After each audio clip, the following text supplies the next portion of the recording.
Assalamualaikum warahmatullahi wabarakatuh. Baiklah, perkenalkan nama saya Abdirrahman dengan NIM 24060111. Baiklah, saya akan mempresentasikan materi bab 10 yaitu permintaan agregat 1, yaitu membangun model IS dan LM.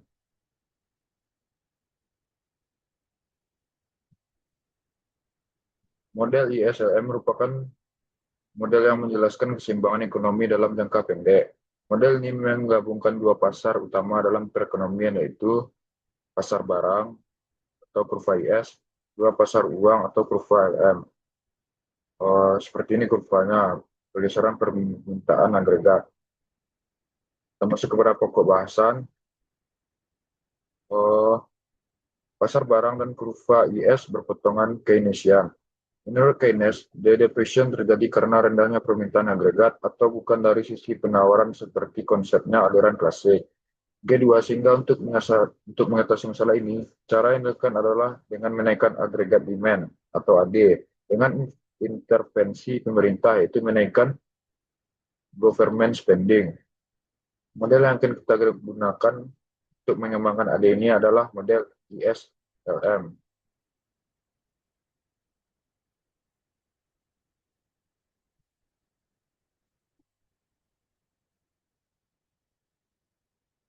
Jadi ekonomi dianggap seimbang kalau yang pertama pasar barang seimbang, yang kedua pasar uang juga seimbang. Selanjutnya pasar barang dan kurva IS berpotongan Keynesian. Menurut Keynes, depression terjadi karena rendahnya permintaan agregat atau bukan dari isi penawaran seperti konsepnya aliran klasik. Maaf. Selanjutnya masuk pada perpotongan Keynesian. Konsep yang digunakan dalam Keynesian Cross adalah realisasi pengeluaran atau aktual expenditure dan rencana pengeluaran planned expenditure. Aktual expenditure adalah pengeluaran yang benar-benar dilakukan baik oleh rumah tangga, perusahaan maupun pemerintah dalam periode tertentu. Dalam ini adalah hal PDB. Planned expenditure adalah jumlah uang yang direncanakan untuk dikeluarkan oleh rumah tangga, perusahaan, dan pemerintah untuk konsumsi barang dan jasa.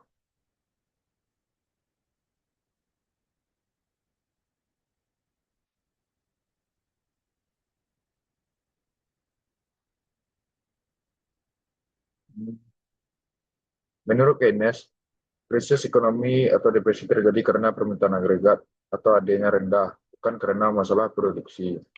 Solusinya, pemerintah harus meningkatkan pengeluaran atau government spending. Maaf, government spending. Ini alasan kenapa model ISLM penting untuk melihat dampak kebijakan pemerintah. Selanjutnya, kebijakan fiskal dan penggandaan belanja pemerintah. Seperti ini kurvanya.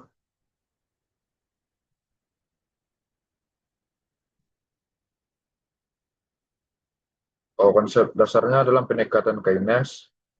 Yang pertama itu aktual expenditure atau AE adalah pengeluaran nyata PDB. Yang kedua, planned expenditure atau PE adalah pengeluaran yang direncanakan.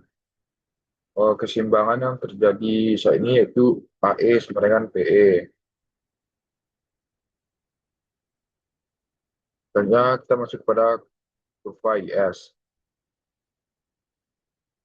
Kurva IS ini menunjukkan hubungan antara pendapatan Y dan suku bunga R. Oh, sifatnya miring ke bawah atau negatif. Yang artinya jika suku bunga turun maka investasi naik, pendapatan naik. Selanjutnya jika suku bunga naik maka investasi turun dan pendapatan turun.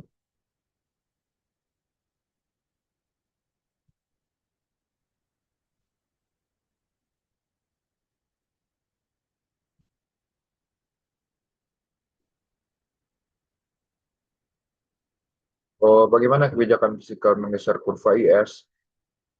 Yang pertama, jika pemerintah menaikkan belanja atau G-nya naik, maka kurva IS geser ke kanan. Yang kedua, jika pajak diturunkan atau T-nya turun, maka konsumsi naik, ada IS-nya ke kanan. Intinya, kebijakan fiskal mempengaruhi kurva IS.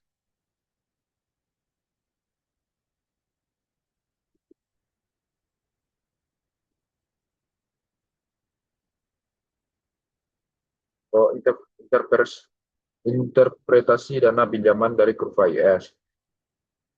Interpretasi dana pinjaman dari kurva IS bagian A. Di sini kita lihat menunjukkan bahwa kenaikan pendapatan dari Y1 ke Y2 meningkatkan tabungan dan mengurangi tingkat bunga yang menyeimbangkan penawaran serta permintaan terhadap dana pinjaman. Kurva IS dalam bagian B menunjukkan hubungan negatif antara pendapatan dan tingkat bunga. Selanjutnya kita masuk pada pasar uang dan kurva LM. Teori preferensi likuiditas tingkat bunga ditentukan berdasarkan keseimbangan permintaan dan penawaran uang. Penawaran uang real atau M per P adalah fixed. M ditentukan bank sentral dan P adalah sticky atau M per P S sama dengan M per P. Permintaan uang real atau M per P tergantung pada tingkat bunga atau R-nya. Bunga merupakan opportunity cost dari memegang uang. Saat R rendah, permintaan uang akan tinggi.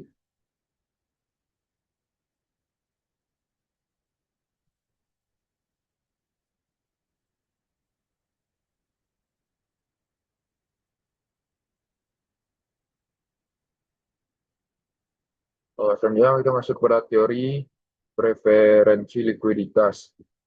Teori preferensi likuiditas, penawaran dan permintaan terhadap keseimbangan uang real menentukan tingkat bunga. Kurva penawaran untuk keseimbangan uang real adalah vertikal karena penawaran tidak tergantung pada tingkat bunga. Kurva permintaan miring ke bawah karena tingkat bunga yang lebih tinggi, meningkatkan biaya memegang uang dan menurunkan kuantitas yang diminta. Pada tingkat bunga equilibrium, jumlah keseimbangan uang real yang diminta sama dengan jumlah penawarannya.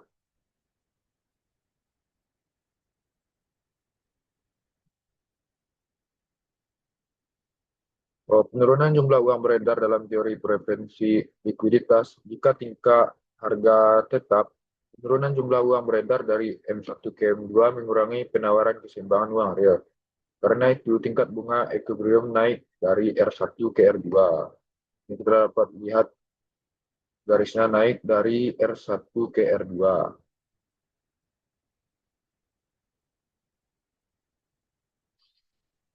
Oh, teori preferensi likuiditas. Teori ini menjelaskan bagaimana suku bunga ditentukan. Faktor utama ya. Yang pertama, penawaran uang atau MRP adalah tetap atau dikontrol bank sentral. Yang kedua, permintaan uang L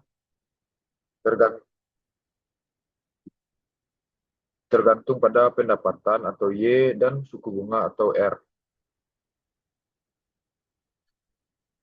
Hubungan pentingnya, pertama, jika suku bunga tinggi, orang tidak mau pegang uang. Permintaan uangnya turun, maka permintaan uangnya turun. Maaf. Yang kedua, jika suku bunga rendah, maka orang lebih suka pegang uang, maka permintaannya akan naik. Dan kita masuk pada kurva LM.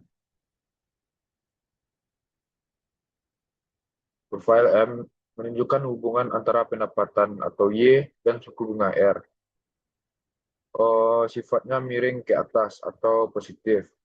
Artinya jika pendapatan naik, maka permintaan uang naik dan bunga juga akan naik.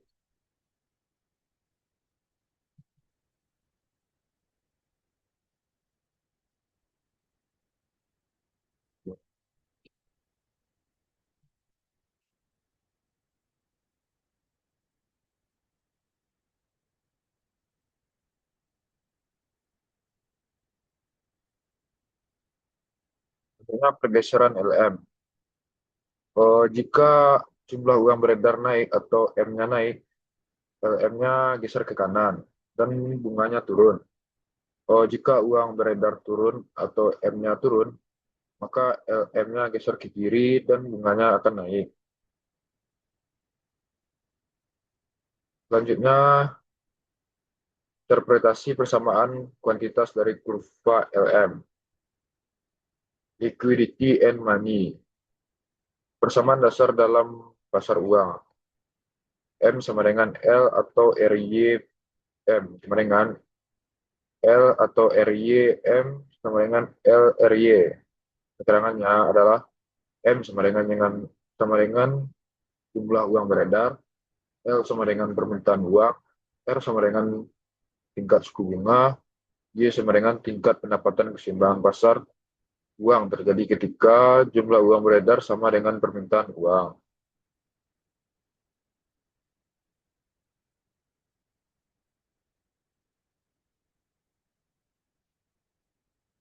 Keseimbangan IS dan LM diutamanya itu titik perpotongan IS dan LM sama dengan keseimbangan ekonomi. Di titik ini yang pertama pasar barang seimbang, yang kedua pasar uang juga seimbang.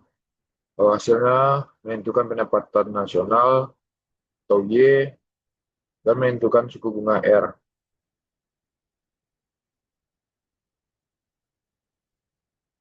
Kesimpulan equilibrium jangka pendek. Equilibrium dalam model IS, LM adalah perpotongan kurva IS dan LM menunjukkan equilibrium simultan dalam pasar barang dan jasa dan dalam pasar keseimbangan uang real untuk nilai pengeluaran pemerintah, pajak, jumlah uang beredar, dan tingkat harga tertentu.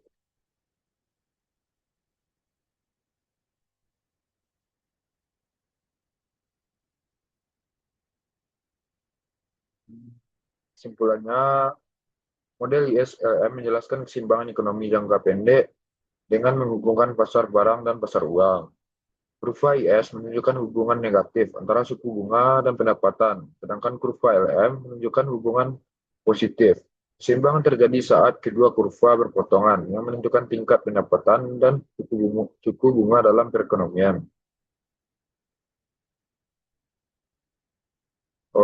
Inti pentingnya adalah IS sama dengan pasar barang, LM sama dengan pasar uang. Jika IS-nya turun atau negatif, maka LM-nya naik ke positif. Soalnya titik potong sama dengan keseimbangan ekonomi. Soalnya fisikal. Kali ini gesernya ke IS, dan moneter gesernya ke LM.